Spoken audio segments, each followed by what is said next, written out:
السلام علیکم میرے پیارے بچوں، کیسے ہیں آپ سب؟ السلام علیکم. I hope you all are well students. اور آپ نے لیسن یاد بھی کیا ہوگا، اور آپ کو یاد ہے ہم نے جو پڑھا تھا کاربوہائیڈریٹس، فیٹس، اور پھر آپ نے ان کے اسٹرکچرس اور پھر ان کی ایگزامپلس پڑھی تھیں. آج سب سے پہلے ہم سٹارٹ دیں گے دلچسپ معلومات، انٹرسٹنگ انفارمیشن سے، جو ہمیں بتا رہی ہے صابن کم از کم 600 قبل مسیح حضرت عیسیٰ علیہ السلام کے آنے سے پہلے کا وقت سے استعمال ہو رہا ہے. نیا نہیں ہے صابن جی، جو لکڑی کی راکھ کے عرق اور لکڑی کی چربی تو نہیں آپ کہہ سکتے، یہاں کچھ مسٹیک ہے. یعنی لکڑی کی راکھ کے عرق اور چربی کو ابال کر تیار کیا جاتا تھا. 18ویں صدی تک یہ عام نہیں تھا استعمال، اور کیمیائی طور پر جو صابن ہے لمبی چین والے فیٹی ایسڈس کے، سوڈیم سالٹس کے مرکب کمپاؤنڈس ہیں، اور یہ جانوروں کی چربی کی ہائیڈرولسس سے بنتے ہیں. You know very well hydrolysis is the process in which something is broken down. یہ ہائیڈرولسس الکلی کی موجودگی میں کی جاتی ہے. اب ہمارا اگلا ٹاپک ہے وائٹامنس. وائٹامنس کیا ہیں؟ یہ نامیاتی مرکبات ہیں. For English medium students they are organic compounds. They provide energy, اور یہ انڈائریکٹلی ہیلپ آؤٹ کرتے ہیں کاربوہائیڈریٹس، لپڈس اور پروٹینس کو. جسم کی تعمیر میں ڈائریکٹ نہیں کام کریں گے، بلکہ ہیلپ کریں گے کاربوہائیڈریٹ، لپڈس اور پروٹینس کی. لیکن جو ڈائریکٹ کام وہ کرتے ہیں وہ ہے ہمارے پاس ہماری ہیلتھ کو مینٹین رکھنا، صحت برقرار رکھنا اور گروتھ کے لیے ضروری ہیں جی. وائٹامنس بہت تھوڑے ہمیں چاہیے ہوتے ہیں، لیکن اگر وہ تھوڑی سی کوانٹٹی بھی ہمیں نہیں ملے تو ہماری ہیلتھ جو ہے وہ ڈسٹرب ہو جائے گی. ہمارے ہارمونس صحیح کام نہیں کریں گے، ہماری باڈی صحیح کام نہیں کرے گی، ہماری ہیلتھ مینٹین نہیں رہے گی، ہماری جو سائز ہے باڈی کا وہ صحیح نہیں ہوگا. مطلب یہ آپ کی پوری باڈی کی گروتھ، صرف یہ نہیں کہ آپ کا قد لمبا ہو جائے، آپ کی باڈی کی گروتھ ہر طرح سے جو ہے اس کے لیے بہت ضروری ہے. یہ کمپاؤنڈ جسم میں ہونے والے حیاتیاتی کیمیائی عمل میں بطور کیٹالسٹ کردار ادا کرتے ہیں. اور سب سے پہلا جو ہے جو ہمارے پاس چونکہ پہلا دریافت ہونے والا ایکوس ایک امائن تھا، اس لیے انہیں وائٹل امائنس، اور پھر یہ نام چینج ہوتے ہوتے وائٹامنس میں چینج ہو گیا. اور وقت کے ساتھ سائنسدان انسانوں کے لیے ضروری 13 وائٹامنس کی شناخت کر چکے ہیں. ان میں سے کچھ کے بارے میں ہم بڑی اچھی طرح جانتے ہیں، جو ہیں وائٹامن اے، ڈی، سی، کے، اور پھر 12 ٹائپس آف وائٹامن بی. شروع کرتے ہیں وائٹامنس کی اہمیت سے، importance of vitamins. Vitamin A کہاں سے ملے گا؟ مینلی جو سورس ہے ملک ہے، دودھ، انڈے، ایگز، مچھلی، فش اور جگر میں پایا جاتا ہے. اب جگر اپنا نکال کے تھوڑی نہ کھائیں گے، اینیمل لیور کی بات ہو رہی ہے، فش لیور کی بات ہو رہی ہے. اور اس کی کمی سے کیا مسئلہ ہوگا؟ سورس کیا ہے؟ دودھ، انڈے، مچھلی اور جگر. اور اگر ہم اس صحیح طرح سے نہیں لیں گے، بادام میں بھی ہوتا ہے، اگر ہم یہ کم لیں گے تو کیا ہو جائے گا؟ اس سے رات کا اندھا پن، مطلب رات کو نظر نہ آنا، نائٹ بلائنڈنس ہو جائے گی، اور آپ کی اسکن ڈرائی ہو جائے گی. وائٹامن ڈی مکھن اور مچھلی کے تیل سے حاصل ہوتا ہے، لیکن ہمیں فری میں بھی بالکل ملتا ہے. وہ کیسے ملے گا؟ وہ ہماری اسکن بناتی ہے سورج کی روشنی میں، لیکن اس کے لیے اسپیسیفک ٹائم چاہیے ہوتا ہے. جیسے ہمارے کنٹریز میں تو وائٹامن ڈی کی اتنی کمی نہیں ہے، لیکن وہ گھر جہاں پر بالکل بند ہوتے ہیں وہاں آپ دیکھیں بچوں کی اسکن پیل ہوتی ہے. آپ یورپین کنٹریز دیکھ لیں، امریکہ دیکھ لیں، اور آپ دوسرے کنٹریز دیکھ لیں، آسٹریلیا کانٹیننٹ دیکھ لیں، تو وہ کنٹریز جہاں پر دودھ پراپر وے میں نہیں پڑی ہوتی، اسپیشلی یورپین کنٹریز، تو وہاں لوگوں کو وائٹامن ڈی کی کمی ہوتی ہے. تو وہ سی شور آپ دیکھیں، وہ چلے جائیں گے سمندر کے کنارے اور اپنی باڈی جو ہے اس کو دودھ لگوائیں گے اچھی والی، تاکہ جو ہے وائٹامن ڈی پروڈیوس ہو سکے. اور اگر وائٹامن ڈی جو ہے وہ ہمارے لیے کیوں ضروری ہے جی؟ دانت اور ہڈیوں کی نشو و نما کے لیے. اور اگر کمی ہو جائے گی تو ہڈیاں ٹیڑھی ہو جائیں گی، اسپیشلی اگر بچوں میں کمی ہو جائے گی تو ریکٹس کی بیماری ہو جائے گی، اور اگر بڑوں میں ہوگی تو اس بیماری کو اوسٹومیلیشیا کہتے ہیں، لیکن وہ یہاں پر ریلیونٹ ٹاپک نہیں ہے. وائٹامن سی جسے اسکاربک ایسڈ بھی کہتے ہیں، یہ ترش کھٹے پھل، لیمن ہے آپ کے پاس، اورنجز ہیں آپ کے پاس.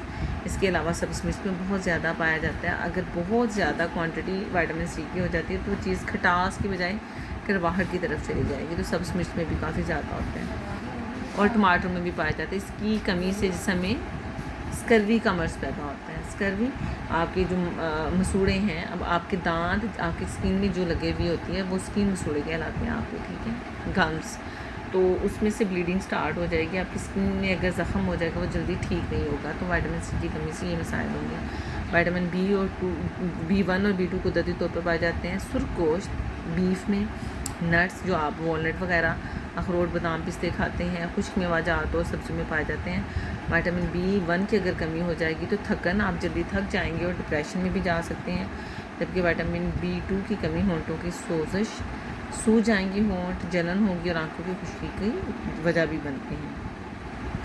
اب آ گیا جی نیوکلک ایسڈ، جو کیا ہے ہمارا کوڈ آف لائف ہے، جینیٹک کوڈ آف لائف۔ تو کاربوہائیڈریٹس، پروٹینز، لپڈس، یہ آپ کے جینز ہیں جو بتائیں گے کہ آپ کہاں سے بلونگ کرتے ہیں۔ تو وہ نیوکلک ایسڈ اگر آپ کو اس کے بارے میں پتہ ہوگا تو آپ بتا سکتے ہیں۔ کاربوہائیڈریٹس، پروٹین، لپڈس اور پانی کے ساتھ مل کے جانداروں کے 99% حصہ جو ہے وہ بنتا ہے، باقی 1% میں وہ تمام اہم کمپاؤنڈ جن میں 2 nucleic acids, D N A test کے بارے میں تو آج کل آپ بہت ٹی وی پہ دیکھتے ہیں ڈراماز میں، جی ڈی این اے ٹیسٹ کروا لیتے ہیں، پیرنٹل ٹیسٹ پتہ چل جائے گا جی۔ تو دوسرا جو ہے یہ ڈی آکسی رائبو نیوکلک ایسڈ ہے، اور دوسرا اس کا ہیلپر RNA رائبو نیوکلک ایسڈ ہے۔ یہ کمپاؤنڈ زندگی کی نشو و نما، بقا، زندگی کا قائم رہنا، تمام جانوروں کی ریپروڈکشن تولید کے لیے رسپانسبل یعنی ذمہ دار ہیں۔ ڈی این اے اور RNA دونوں کیمیائی طور پر ایک جیسے ہوتے ہیں، تھوڑی ویریشن ہے وہ ہم آگے دیکھ لیتے ہیں۔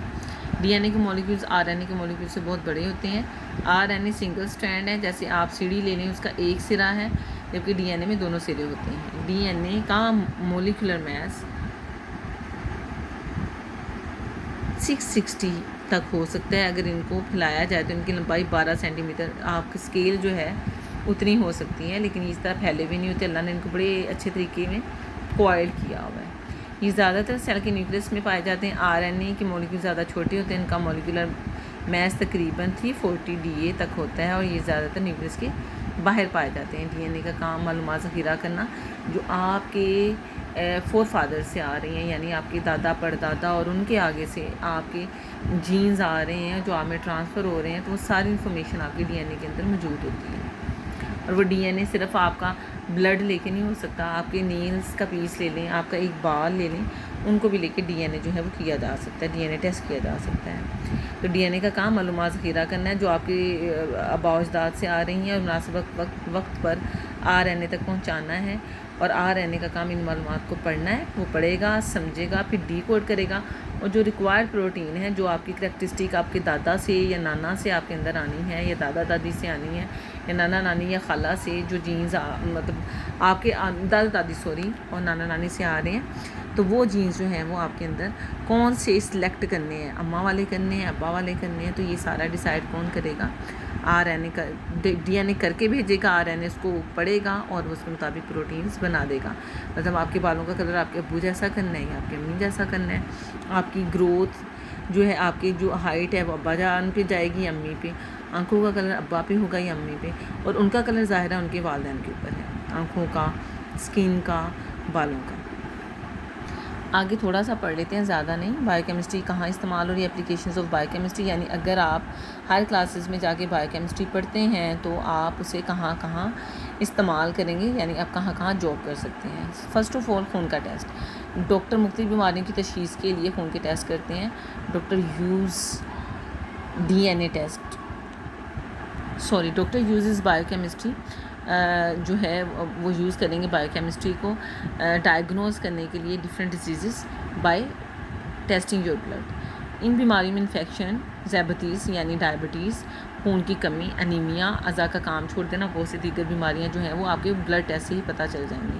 خون کی کیمیا ٹیسٹ جس میں وہ الیکٹرولائٹس جن کی وجہ سے آپ کی باڈی کام کرتی ہیں، لپڈس، پروٹینز، گلوکوز، انزائمز کی مقدار کی تشخیص کرتے ہیں۔ یہ ٹیسٹ اس بارے میں اہم معلومات فراہم کرتے ہیں کہ کسی شخص کے گردے، جگر اور دیگر اعضاء کس طرح کام کریں۔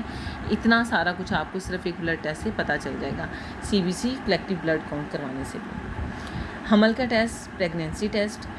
حمل کا ٹیسٹ پیشاب یا خون میں یہ دیکھنے کے لیے کیا جاتا ہے آیا کوئی خاتون حاملہ ہے یا نہیں ہے، مطلب یہ دیکھنے کے لیے کہ پریگننٹ ہیں یا نہیں، تو بلڈ ٹیسٹ لیا جائے گا، ٹیسٹ کریں گے پیشاب کا یا خون کا، اس میں کمپوزیشن چینج ہونے کی وجہ سے پتہ چل جائے گا۔ HCG ایک ہارمون ہے جو حاملہ ہونے پر جسم میں پیدا ہوتا ہے۔ ڈاکٹرز عام طور پر حمل کی تصدیق کے لیے 2 ٹیسٹ کریں گے، ایک HCG اور دوسرا جو ہے وہ یعنی یہ عمل کی مدت کے بارے میں بھی معلومات دے گا کہ کتنی دیر سے جو ہے وہ پریگنینسی چل رہی ہے۔ تو ٹاپک دے کے دانت نکالنے کی ضرورت نہیں ہے، اسٹڈنگ سائنس، تو سائنس پڑھنی ہے، سیکھنی ہے، تو اس میں دانت نہیں نکالنے کہ یہ کیا ٹاپک آ گیا. آپ نے آگے جا کے ڈاکٹر بھی بننا ہے، انجینئر بھی بننا ہے، اور آپ نے زندگی میں بہت سے معاملات بیٹے دیکھنے ہیں، آپ نے اسی ایج کا تھوڑی نہ رہنا ہے. کینسر کی اسکریننگ کے لیے خون کا ٹیسٹ جو ہے، ابتدائی مرحلے میں کینسر کی تشخیص کے لیے مخصوص قسم کا خون کا ٹیسٹ کیا جاتا ہے جسے گیلری ٹیسٹ کہا جاتا ہے.